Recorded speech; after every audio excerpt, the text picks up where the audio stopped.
a partir del capítulo, del versículo 50, Caifás dice la Biblia que dio una profecía, inspirado por el Espíritu Santo. Este, Casualmente esta semana escuché una predicación de un brother ahí, me gustó mucho una parte donde dijo, Caifás profetizó y no era profeta, ¿verdad? No se dan cuenta de que es mejor para ustedes que muera un solo hombre por el pueblo y no que la nación entera sea destruida. Eh, y no deja de tener razón, ¿verdad? Los judíos eran muy revoltosos, impresionantemente revoltosos. A partir del año 30, 40, casi que 30, 40 años después, inician las revueltas judías, así se llaman, y vemos un montón de problemas que hay, un dolor de cabeza para el Imperio Romano, el hecho de que los judíos sean tan revoltosos, ¿verdad? Y lo más revoltoso de los judíos es que están haciendo revueltas entre ellos mismos. Ellos mismos tienen problemas internos, ¿verdad? Muy delicados. Eh, y esta afirmación sobre la muerte del Señor eh, es lo que nos dio pie la semana pasada para conversar sobre por qué aquí empieza la primera profecía bíblica de otra persona que no sea el Señor, que dice que el Señor va a morir, ¿verdad?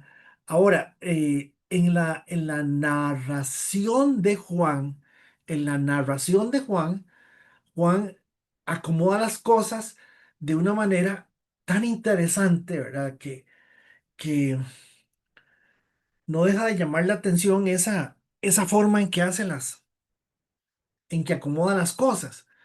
Y, y claro, ya cuando vimos esto, en el 53 decía, así que a partir de ese momento, los líderes judíos comenzaron a conspirar para matar a Jesús. Como resultado, Jesús detuvo su ministerio, publicó entre el pueblo y salió de Jerusalén. Fue a un lugar cercano al desierto, a la aldea de Efraín, y se quedó allí con sus discípulos. Ya faltaba poco para la celebración de la Pascua judía y mucha gente de todo el país llegó a Jerusalén varios días antes para participar en la ceremonia de purificación previa al comienzo de la Pascua. Seguían buscando a Jesús, pero mientras estaban en el templo, se decían unos a otros, ¿qué les parece? ¿No vendrá para la Pascua, verdad? Mientras tanto, los principales sacerdotes y los fariseos habían dado órdenes públicamente de que cualquiera que viera a Jesús avisara enseguida para que ellos pudieran arrestarlo. Y ahí queda el capítulo 11. Y luego Juan, no, no los otros evangelistas, inician el capítulo 12, pero aquí como que nos perdemos una semana. Y una de las cosas interesantes que quisiera compartir con ustedes esta noche es, ya vamos a conversar un poco de lo de la semana pasada. Eh,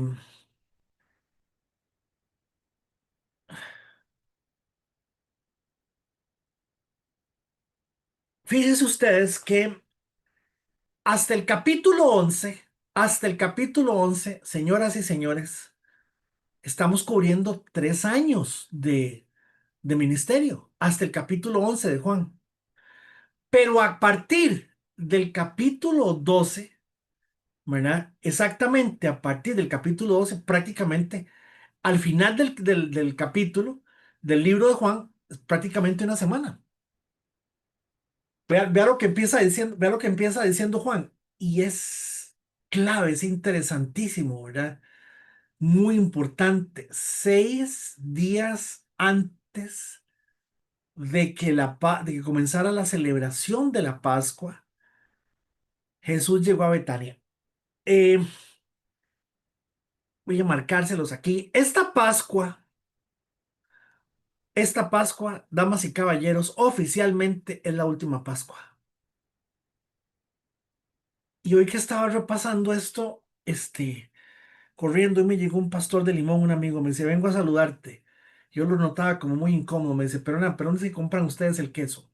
O sea, venía a comprar queso, se llevó como no sé cuántos kilos de queso de aquí de San Ramón. Eso venía a comprar queso. Esta Pascua debió de haber sido la última Pascua que celebraba el pueblo judío. Entonces noten la escena tan valiosa, tan importante en la cual estamos. Jesús viene de estarse escondiendo, ¿verdad? Porque no quiere que, no hay necesidades de hacer nada hasta que los tiempos no se estén dando como tienen que darse, ¿verdad?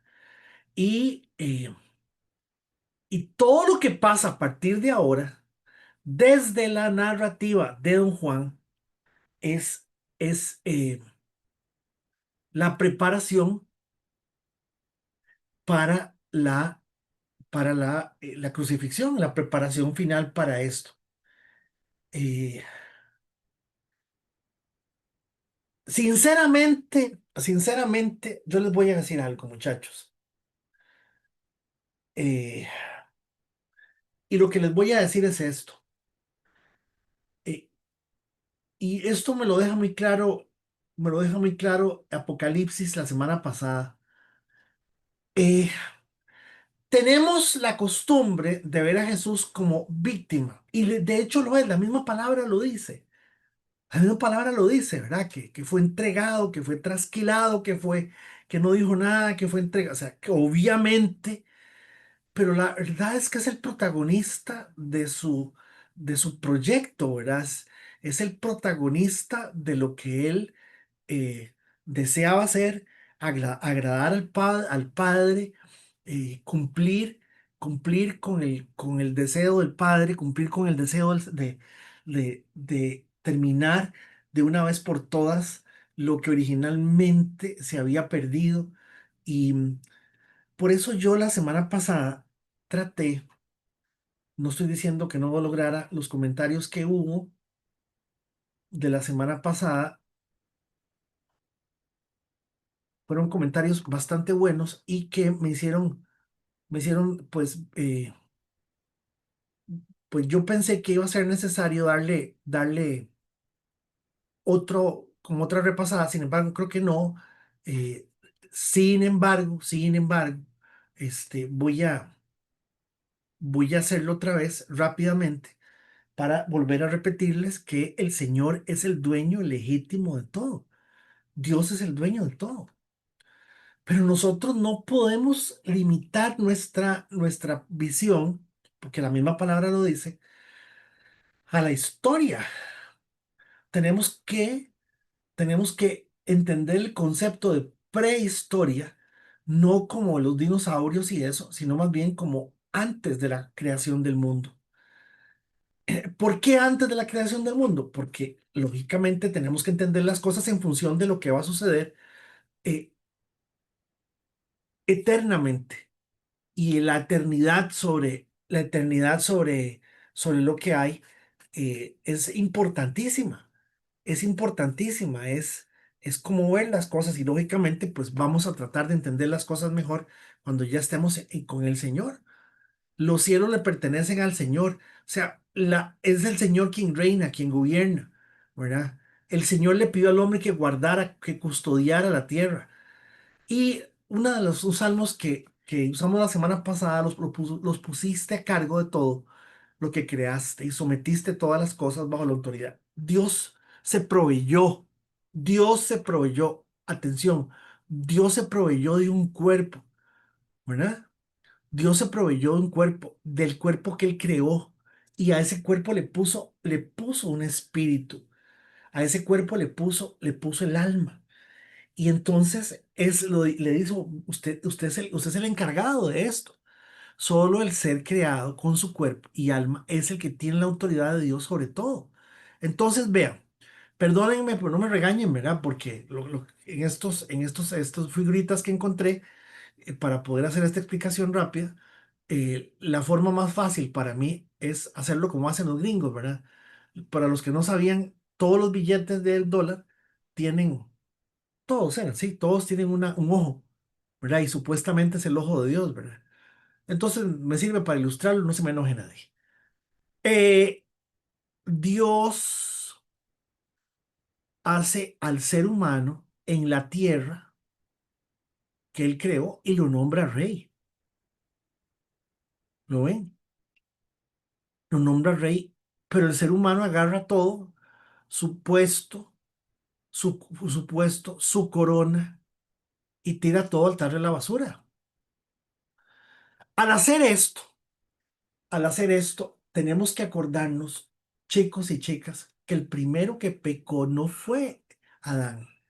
El primer pecado registrado en la palabra de Dios es por Satanás, por Lucifer, que ya se encontraba como un espíritu caído, ya estaba aquí, ya estaba en la tierra, para que nos entendamos, y obviamente pues iba a tratar de atrofiar, iba a tratar de alterar el plan de Dios que realmente no conocía, pero que sí había estado desde antes de ver las cosas.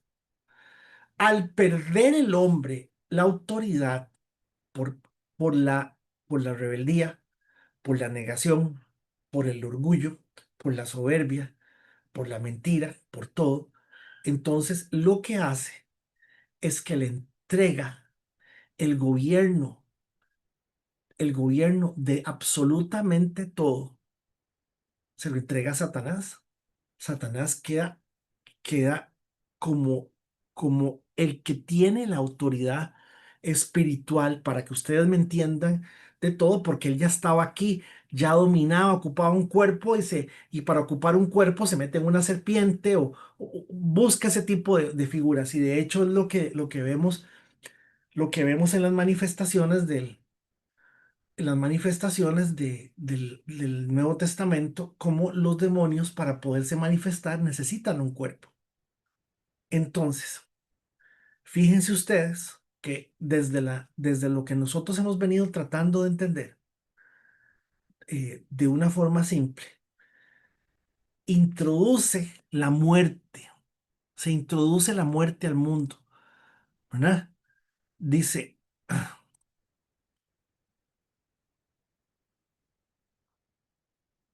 cuando Adán pecó, el pecado entró en el mundo. El pecado de Adán introdujo la muerte, de modo que la muerte se extendió a todos porque todos pecaron. Entonces,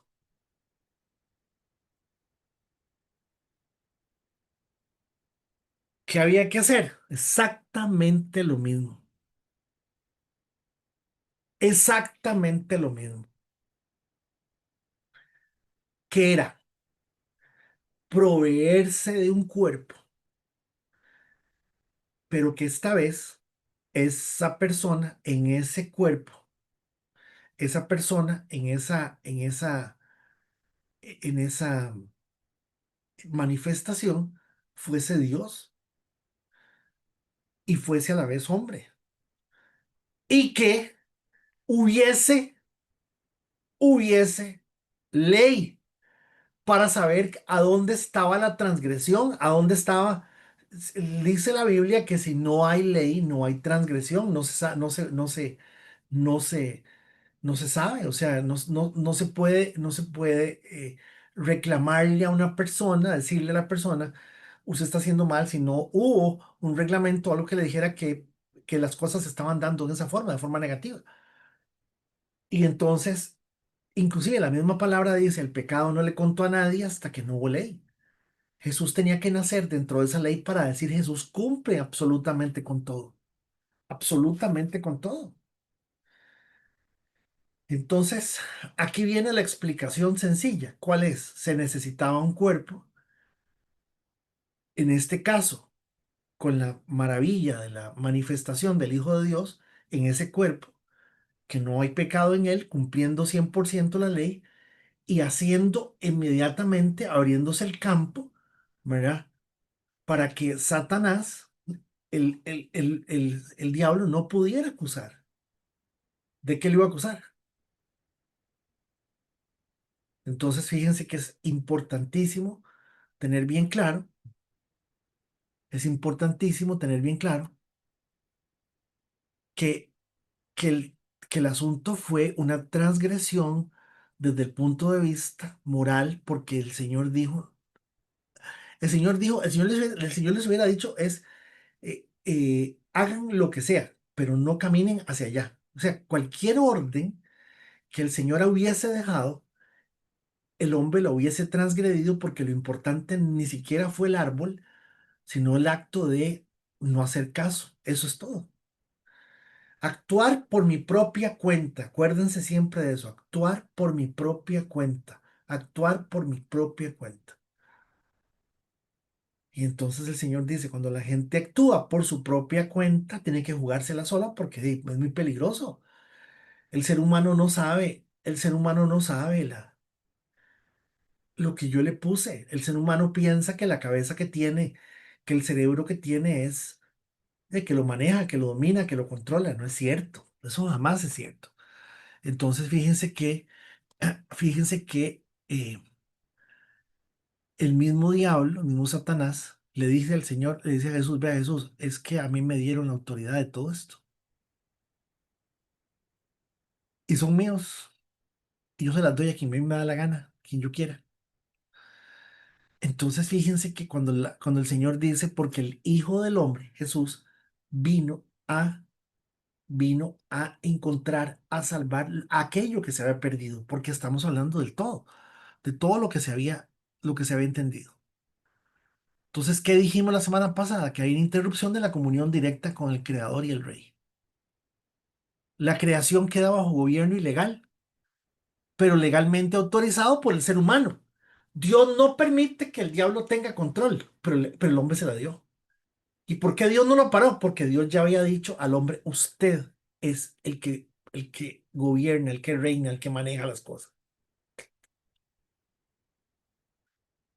Claro, lo más importante de todo esto que les estoy diciendo ni siquiera es esto, es que el diablo tenía poder para y los demonios para poder obtener un cuerpo de una persona, para poder habitar en esa persona. Por eso es que el Espíritu Santo blindó.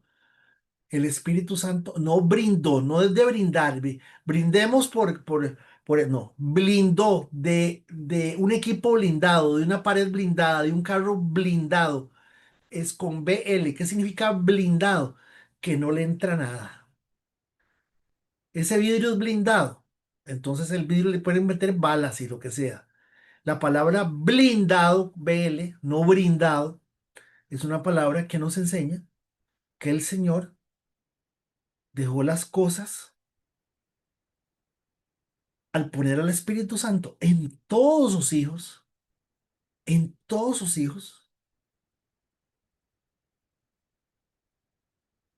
resucita a las personas, la gente está muerta, ahora está viva, la gente tiene vida eterna con el Señor, la gente ya no muere, porque realmente no morimos, lo que pasa es que el cuerpo se muere, pero seguimos con el Señor el resto de la vida, este, y eso es algo que es fundamental.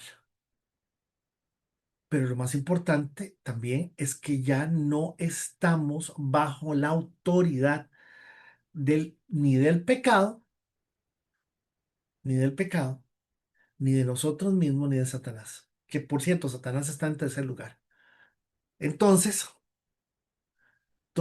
señoras y señores, lo que venimos hablando es que el ser humano vuelve a lograr su reconciliación con Dios. Nosotros nos convertimos en mensajeros de esa reconciliación simplemente por el hecho de la realidad. Entiéndanme, no nos hacemos evangélicos.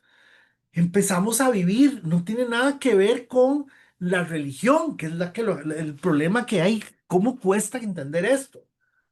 Se hizo evangélicos. No, no somos hechos ni evangélicos, ni católicos, ni papa. Estábamos muertos y ahora estamos vivos. Es un asunto de vida o muerte. Y dice Tito 3:5 que ya no dependemos de nuestra naturaleza. Entonces, fíjense ustedes que, háganme el favor, le dan entrada a Marco Sevilla.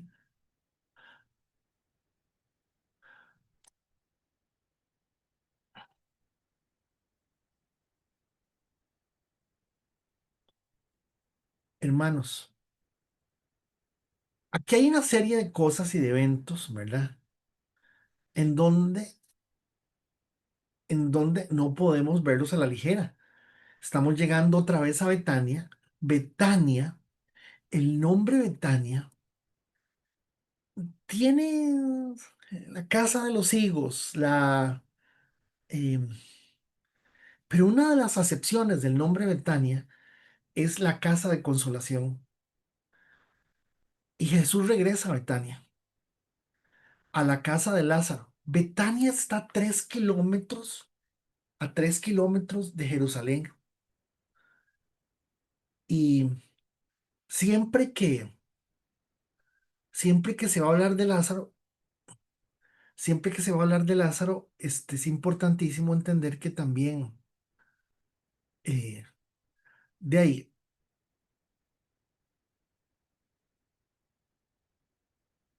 ¿alguno de ustedes ha estado en Pedregoso de Pérez Celedón? A ver, ¿quién se acuerda qué tiene de importante Pedregoso de Pérez Celedón? Se llama Pedregoso,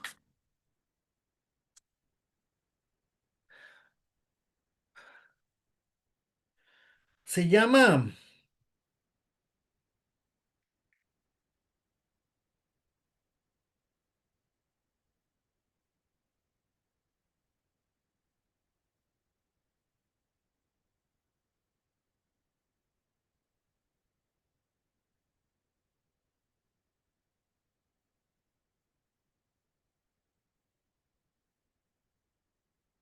perdón, es que se lo metí a Google para preguntarle.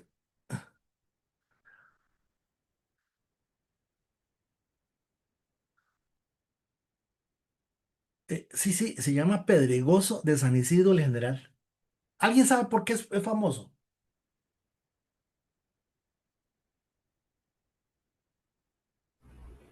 No puede ser. ¿Por qué Keylor Navas?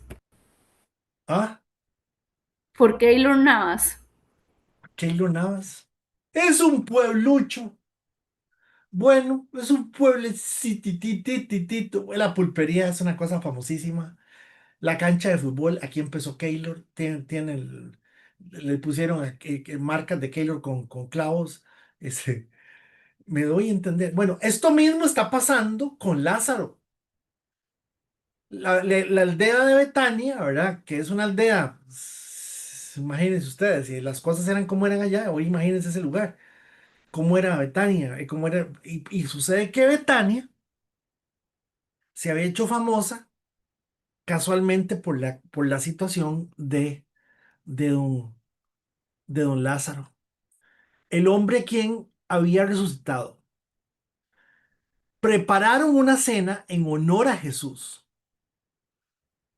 Marta servía y Lázaro estaba entre los que comían con él. A ver, vamos a irnos un momentito, vamos a irnos un momentito al libro de Mateo, capítulo 26,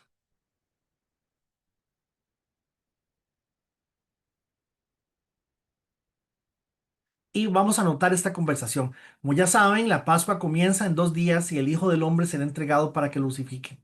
En ese mismo momento, los principales sacerdotes y los ancianos estaban reunidos en la residencia de Caifás, el sumo sacerdote, tramando cómo capturar a Jesús en secreto y matarlo. Pero no durante la celebración de la Pascua, acordaron, no sea que la gente cause disturbios.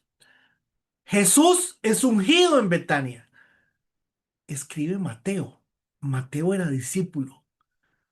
Mateo tenía una profunda convicción absoluta de que no había ninguna duda de que él era el Mesías. Mientras tanto, Jesús se encontraba en Betania, en la casa de Simón. Ojo, esto fue en Betania, pero no en la casa de Marta y de María, sino en la casa de Simón, un hombre que había tenido lepra. Mientras comía, entró una mujer con un hermoso frasco de alabastro que contenía un perfume costoso y lo derramó sobre la cabeza de Jesús. Ya vamos a entrar a ese punto, pero me interesa regresarme al 12.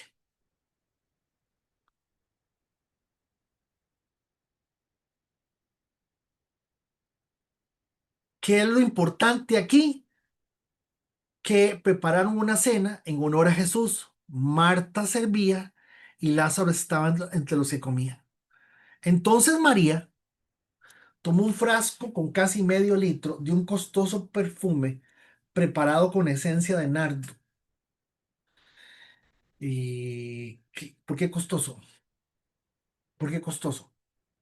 Porque me puse a investigar y para que ella tuviera una libra, dice por ahí, creo que es Lucas que dice una libra, casi una libra de nardo, les voy a contar que en ese momento, para ese tiempo, el nardo se producía este perfume en el Tíbet, allá en la China para arriba. Y para poder sacar eso de ahí, había que tenerse en camello caminando por lo que se llamaba la ruta de la seda. ¿Quién sabe cuántos días, meses caminando? Y para que le llegara a ella este, este perfume, estamos hablando de una cosa espectacularmente cara y que lógicamente era muy valioso, sumamente valioso.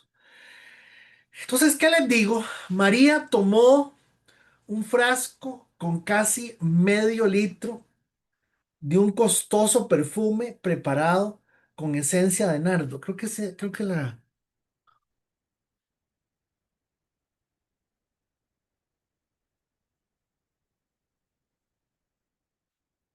dice Juan.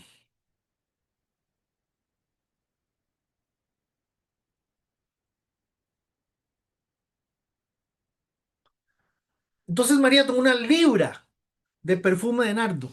Ven, o sea, estamos hablando de que esto era tamaño poco. Imagínense ustedes lo que es, eh, imagínense lo que es medio litro de perfumes y estas cosas para, en los spray estos que aquí tengo uno en la mano. Imagínense que estas cosas no son ni 400, yo creo. Sí, por ahí anda.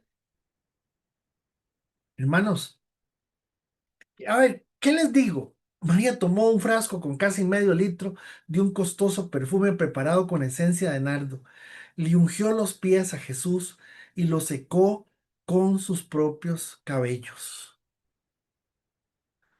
La casa se llenó de la fragancia del perfume. María, usted siempre se la va a encontrar adorando. Y, eh, y aquí está la escena, la famosa escena de Doña Marta, que le dicen a Marta que, Martita, afanada, afanada está. El Señor le dice, Marta, afanada estás. Y María ha escogido la mejor parte, ¿verdad? Pero se ha satanizado mucho a Marta. Sinceramente, doña Marta ha tenido una mala, yo no diría mala, pero sí, hermanos, alguien tenía que hacer lo que estaba haciendo. No estaban en la casa de ellas, estaban en la casa de Simón el leproso. Hermanos, eh,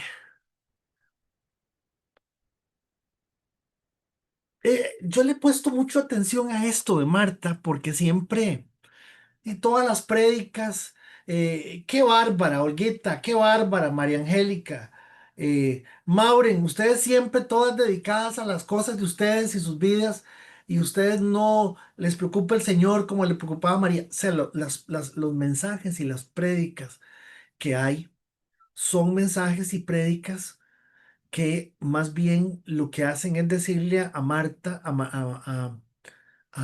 porque Marta le dice, Marta regaña al Señor y le dice, ay Señor, pero es que ¿en qué planeta vivimos? No te da nada, que yo esté aquí para arriba y para abajo atendiendo a todo el mundo y aquí esta está en un puro llanto con ese perfume y esas cosas. Eh, a mí me parece, a mí me parece, y me lo van a perdonar, que, que si Marta no hubiese dicho nada, el Señor no le dice nada. Porque el problema de la gente que sirve no está, mis amados hermanos, no está en el tema de lo que hacen. Porque en la Biblia, por todo lado, habla de que servir es esencialmente la manifestación del reino de Dios. Habla de que quien quiere ser el primero sirva. Habla de que el que sirve es el que está, es el que manda. O sea, por todo lado, la Biblia, la palabra de Dios pone en muy alta estima el servicio. Es más, yo creo que déjenme ir un momentito, perdonen que hoy esté hablando así como muy lentón, pero es que yo quiero que ustedes entren en la reflexión que yo mismo me estoy haciendo para mí mismo, ¿verdad? Espérense para ver.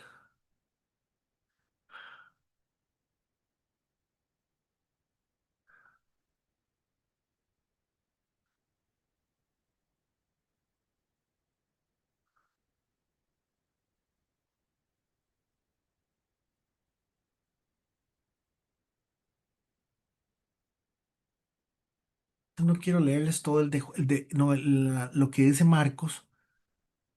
Si sigamos aquí estamos entendiendo y no hay necesidad de seguirlo demostrando. Es así, pero creo que lo estamos entendiendo bien.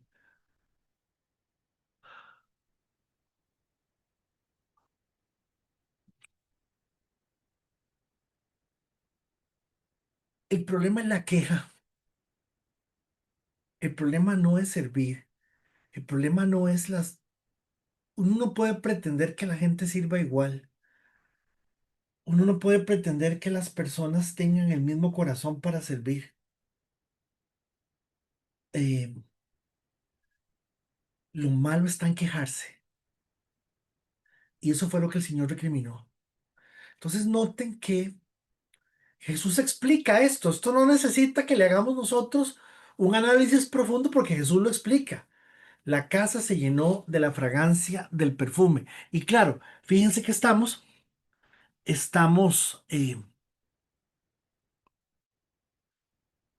ante algo que está sucediendo a partir del hecho de lo que se cumple, lo que Mateo en el capítulo 10 verso 34 se está diciendo, ¿verdad, hermanos? El Señor les dijo, yo no vine a traer paz a la tierra, yo sé que lo que he venido es a traer espada. La historia se divide antes de Cristo y después de Cristo, les parezca o no a los que sean, la historia se divide así. Eh, Jesús también, Jesús también divide las familias y, y lo más triste es que Jesús también divide el destino eterno de las personas. Jesús divide el destino eterno de las personas.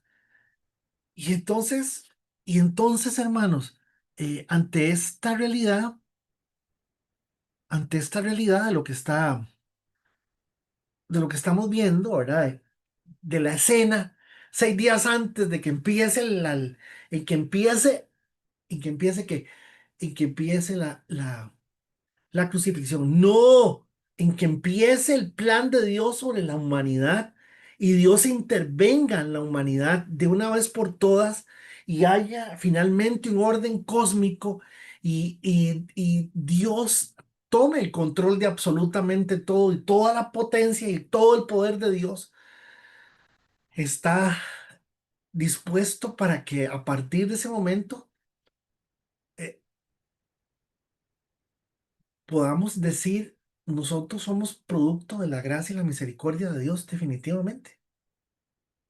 Y fíjense ustedes que tenemos a Marta sirviendo eh, por amor al Señor, totalmente dedicada en esta cena, en esto. Y también tenemos que nadie duda del amor que ella está expresando. Pero en este momento, y yo repito, mi observación con respecto a Marta no tiene nada que ver con lo que estaba haciendo, sino tiene que ver, porque el Señor se lo dice, afanada y turbada, o sea, ¿para qué está haciendo? ¿Para qué está sirviendo Si usted está inquieta y está pensando en otra cosa, usted no puede estar sirviendo si está pensando y haciendo que su corazón esté en otra cosa. Vean, yo estoy como loco con eso. Dijo el enviado, el amigo don Mario, dijo el enviado, recíbelo, porque, ¿por qué?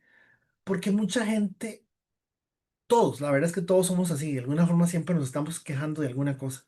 Pero en este caso, mis amados hermanos, el asunto tiene que ir más allá de lo que tenemos que ver, porque tenemos que ubicarnos. El Señor estamos a 6 días de la crucifixión, el Señor sí sabe lo que está pasando. La crucifixión es el evento, pero la consecuencia de la crucifixión es Dios con nosotros. Entonces, fíjense ustedes que por qué María revienta el frasco, abre el frasco, derrama el frasco en el Señor, con el Señor. Eh, Dicen que es por un momento de adoración muy grande. Eh, claro, aquí fíjense que este es el versículo, este es uno de los versículos donde yo les digo a ustedes que ustedes son un atado de agarrados, que lo que le dan a Dios son solo migajas, que en las cajas de la iglesia no entran. ¿Me entienden? Es- para eso usamos estos versículos, para decirle a la gente, para decirle a la gente que son un montón de agarrados y que no dan plata, y que en cambio hay que darle al Señor de lo mejor. Hermanos, eso es un momento que solamente Dios sabe. Y he visto tantas cosas esta semana con relación a este acto de adoración, y el Señor lo explica. Esta mujer lo que está haciendo es simplemente preparando mi cuerpo. Esta mujer lo que está haciendo simplemente es preparando mi cuerpo. ¿Y cómo lo está haciendo? De la forma en que ella en su corazón cree que puede hacerlo, debe hacerlo. Hay cualquier cantidad de cosas. Ya oí ahí, por estar en eso, oí a un predicador que le dice está en una conferencia de pastores, entonces le dice a los pastores que les que le entreguen los trajes, y los hace que les entreguen los trajes y los echan en una caja. Unas estupideces pavorosas. Hermanos, aquí no dice que le pidieron a la gente nada, María. A ver, Jesús se sentó y dijo, bueno, ahora sí, ¿quién trajo cositas caras y quién trajo plata hoy para dejarme a mí? Jesús no hizo eso. Jesús no hizo eso. Jesús simplemente lo que está diciendo dice, vean, le ungió los pies a Jesús y los secó con sus propios cabellos. Eh, Creo que Marcos o Lucas dice que se soltó el pelo, lo cual hubiese sido una profunda ofensa, soltarse el pelo, porque, ¿por qué? ¿Por qué? Porque cuando estamos viviendo en entornos de desierto, calientes, el pelo debía llevarse recogido, lo más recogido posible, y tenían que usar aceite en el pelo por causa de los piojos. Soltarse el pelo en un lugar lleno de varones sonará como muy lindo, pero también tenía un efecto higiénico que tenía algo que analizarse con respecto a eso. La casa se llenó de la fragancia del perfume y aparece en escena. eh, Judas habla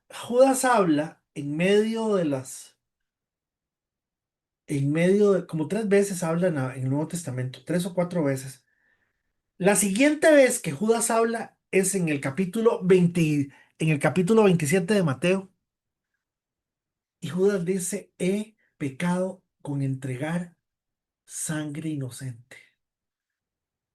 Pero Judas Iscariote, el discípulo que pronto lo traicionaría, dijo,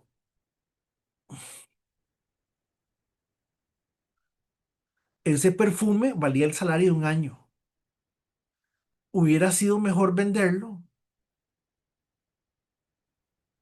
hubiera sido mejor venderlo y darle el dinero a los pobres. Juan, verso 6, Juan es el que habla, no es que a Judas le importaran los pobres. Qué bueno, qué bueno. En verdad, era un ladrón y aquí esto nos está hablando inmediatamente del Señor. Ojo, era ladrón y como estaba a cargo del dinero de los discípulos, damas y caballeros, a ver, ¿quién le entregó la tesorería a Judas? A Judas, ¿cómo se llama aquel? A Judas Gamboa. ¿Quién le entregó la tesorería? Ustedes pueden entender lo complejo y la maravilla. O sea, esto solamente en la Biblia y la palabra de Dios y el Dios al que amamos y seguimos, podemos encontrar estas cosas. ¿Ustedes han visto esto? No es que a Judas le importaran los pobres, en verdad. Es que era un ladrón, claro. La gente, ya les dije, el problema de Marta no fue que Marta estuviera sirviendo, sino quejarse. El problema de Judas es que su corazón no le importaba el dinero, sino, perdón, los pobres, sino el dinero. Entonces, hay que dar las cosas de verdad de corazón, que la gente haga las cosas de corazón. No, no, no. Vea, lea todo. Dice, como estaba a cargo del dinero de los discípulos, a menudo robaba una parte para él.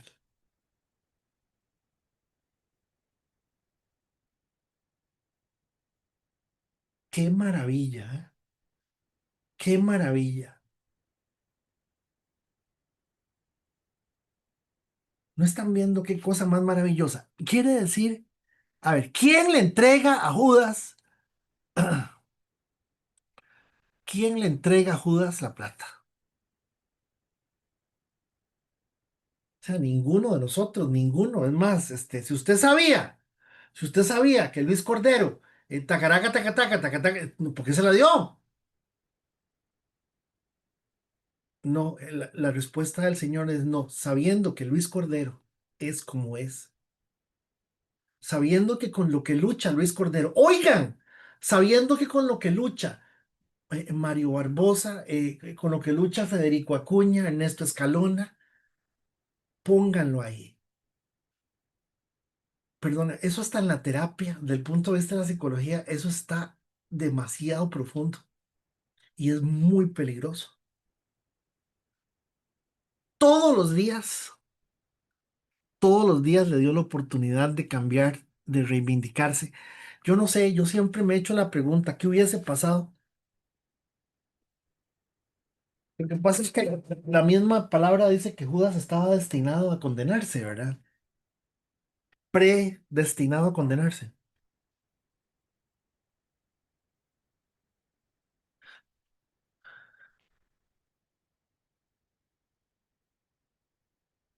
Qué cosa más impresionante. Se murió Jimmy Swaggart y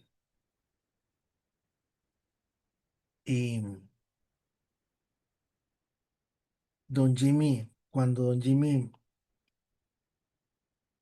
se vio en lo que se vio, todo el mundo le dio duro.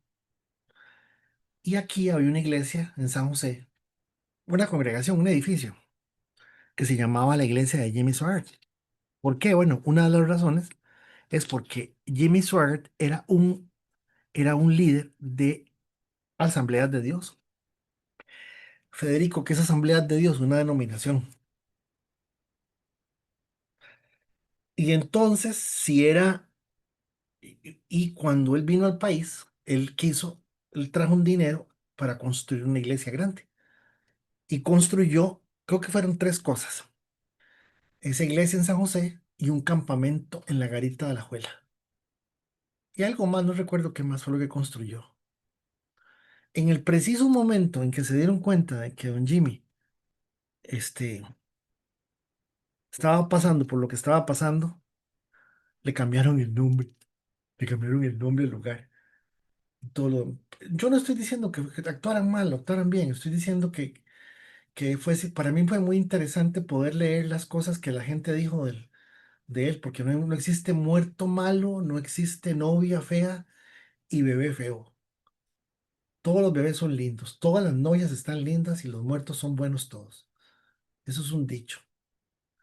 Pero hermanos, o sea, es cierto, qué belleza la reflexión, que ojalá todos aprendamos de María en el momento en que, sí, sí, yo creo que podemos sacar mucho de eso. Nos enseña montones del valor de las cosas, eh, del sentido, pero lo que pasa es que ya vamos a entrar en esa parte.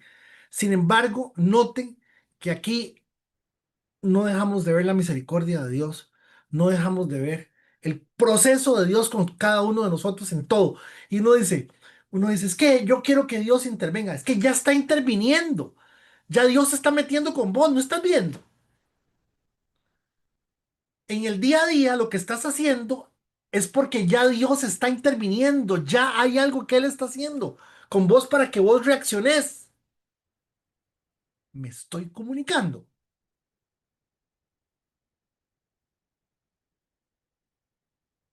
La gente no entiende. Esa parte del versículo 6 donde el 6 está diciendo que el Señor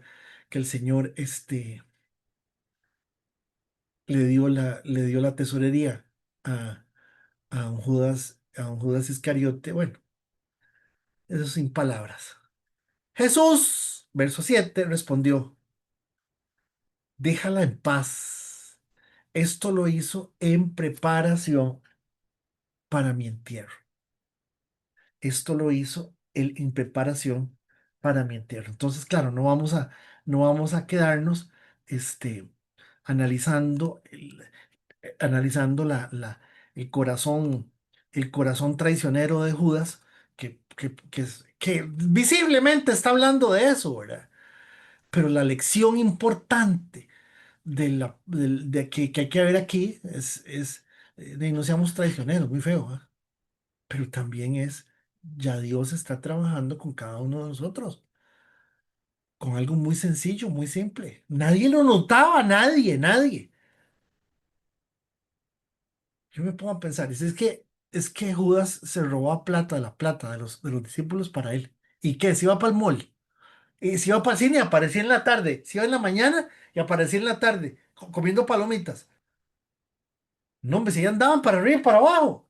¿Qué hacía con la plata? ¿En qué se le iba a gastar? Bueno, y fíjense que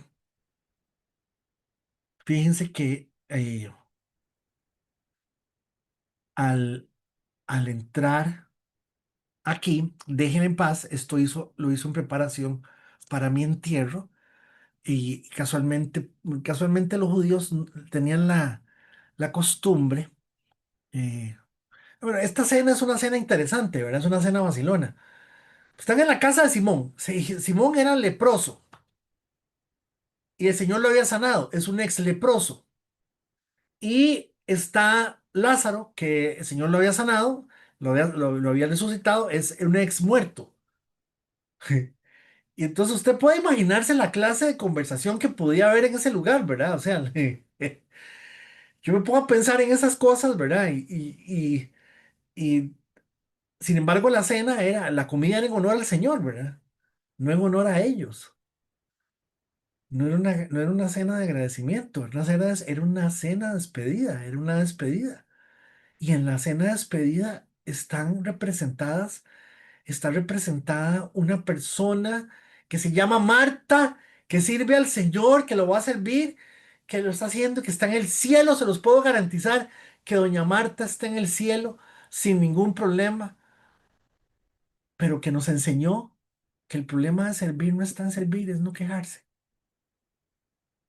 Luego está María, que la mujer siempre, quién sabe, inclusive les cuento que hay una confusión, eterna confusión entre las tres Marías, ¿verdad? Esta María, eh, María Magdalena, ha habido siempre confusión y se dice que es la misma, que era una mujer de mala reputación, una quiebra el frasco, la otra no, hay cierta confusión si eso no es, se discute, se ha discutido, siempre se llega a la conclusión de que no son, que son tres mujeres diferentes, pero pero María representa a las personas que, como quien dice, bueno, ya voy a morir, ya esto va a empezar. Ahora sí, voy a terminar esto de esta manera. Claro, el ministerio del Señor empieza muy genuinamente a partir de las bodas de Caná y estamos cerrando con una comida. Y en la comida está Simón, el leproso. O sea, el Señor lo sanó. Está el resucitado. El Señor nos va a resucitar. Y todos están sentados a la misma mesa. ¿Me están siguiendo? Todos están sentados a la misma mesa. Eso me parece espectacular. En el versículo 8, noten el 8, siempre habrá pobres entre ustedes, pero a mí no siempre me van a tener. Eh, a ver, desarmémoslo. Siempre habrá pobres entre ustedes. Está uno, la gente, aunque tenga plata, dinero y recursos, no se sacia, es un pobre. Dos, la gente que quiere tener lo que otros tienen porque ellos no tienen lo que los otros tienen, es un pobre.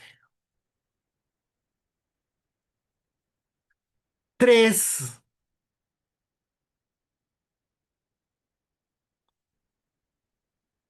la gente que no tiene, no importa, no importa no tener, es saber vivir con lo que se tiene.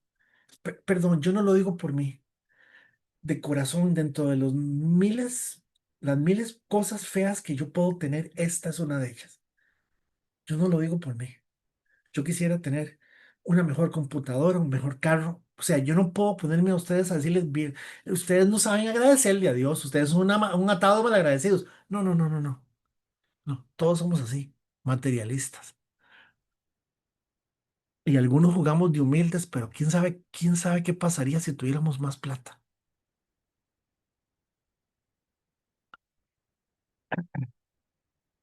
Y entonces el Señor dice, siempre habrá pobres entre ustedes, pero a mí no siempre me tendrán. ¿Cómo no siempre me tendrán?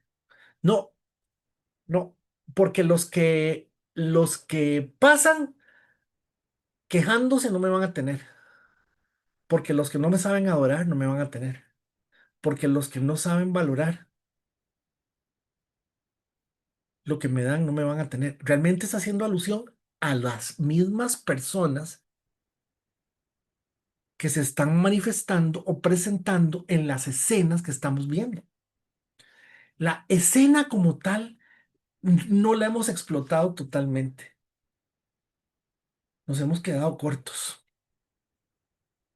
Y aquí viene una parte divertida. Yo pienso que esta es la parte divertida.